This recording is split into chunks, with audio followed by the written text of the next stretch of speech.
الليل إذا يغشى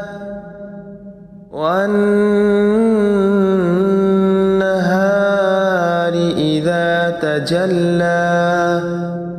وما خلق الذكر والأنثى إن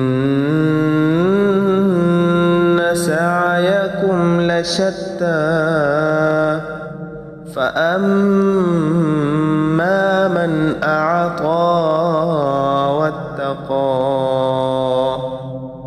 وصدق بالحسنى